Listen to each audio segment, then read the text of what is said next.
عائشہ صدیقہ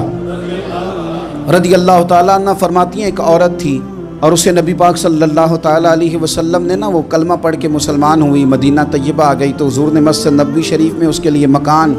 ایک سادہ سا کمرہ ساتھ مسجد کے بنوا دیا، وہیں رہنے لگی۔ اکثر وہ سیدہ طیبہ کے پاس آتی تو حضرت عائشہ صدیقہ رضی اللہ تعالیٰ عنہ فرماتی ہیں وہ بڑی باتیں سناتی اور آخر میں کہتی وہ ہار والا دن بھی بڑا عجیب دن تھا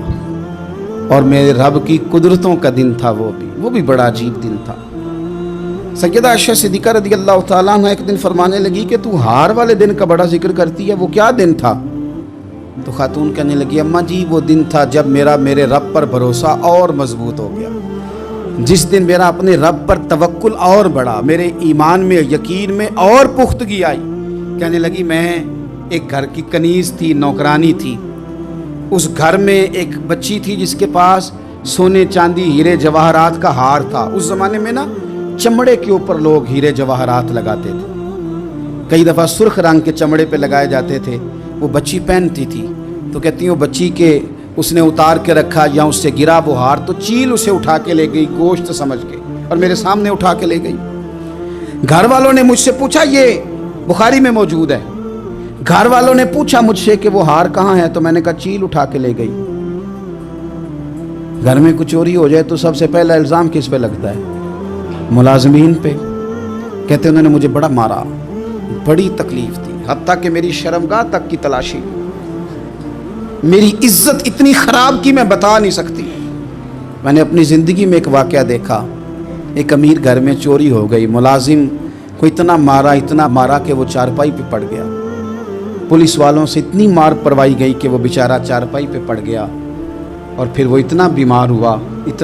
ہوا اور کچھ دنوں کے بعد پتہ چل گیا کہ چور تو اپنا بیٹا ہے ان کا، پھر اس کا انتقال ہو گیا۔ اب وہ سیٹھ صاحب اور گھر والے آ کے مرنے والے کے کان میں معافی مانگ رہے ہیں، کان میں۔ تو میں نے ان سے پھر کہا تھا کہ یہ تو اب چلا گیا ہے، تمہارا زور چلتا تھا نا تو تم نے قانون خریدا اور تم نے اسے جتنا ہو سکا تم نے اسے مار پڑوائی، تمہارے پاس جو عدالتیں تھیں تم نے وہاں کارروائی کی، اب ایک عدالت قیامت کے دن لگے گی۔ یہ کمزور تھا نا،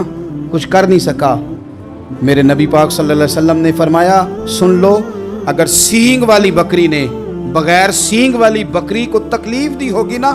تو قیامت کے دن اسے بھی بدلہ دینا پڑے گا کہ تیرے پاس سینگ تھے اور تو نے اسے مارا تھا۔ وہ خاتون عرض کرتی ہے سیدہ عائشہ کی خدمت میں کہ مجھے بڑا مارا، مجھے تکلیف دی، میں کہہ رہی تھی کہ میرے سامنے چیل لے گئی ہے پر وہ نہیں مان رہے تھے، اماں جی انہوں نے مجھے بڑا مارا۔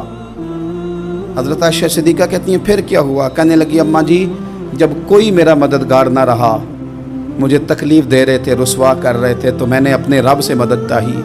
میرے رب کی طرف میں نے توجہ کی، میں نے کہا مالک اب تو ہی میرا مددگار ہے۔ کہتی ہے وہ مجھے مار رہے تھے تو وہ چیل جو ہار لے گئی تھی وہی لے کے واپس آ گئی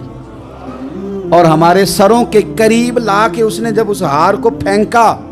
وہ مجھے چھوڑ کے سائیڈ پہ ہوئے، وہ میری بے گناہی جان گئے، لیکن آپ کو بتاؤں اس دن سے میرا اپنے رب پر یقین اور بڑھ گیا۔ مجھے سمجھ آ گئی کہ جب انسان پورا ٹوٹ جاتا ہے اور جب کوئی چاروں جانب اس کا مددگار نہیں ہوتا تو رب تو ہوتا ہے نا، اللہ تو اس کا مددگار ہوتا ہے نا، وہ تو پھر اپنے اس بندے کی مدد کرتا ہے نا، پھر وہ تو توانائی دیتا ہے نا، وہ تنہا نہیں چھوڑتا، وہ تو آنسوؤں والوں کے آنسوؤں پہ بڑا کرم فرماتا ہے، وہ تو قسم پرسی میں آ جاتا ہے، اس کی رحمت بڑھ کے استقبال کر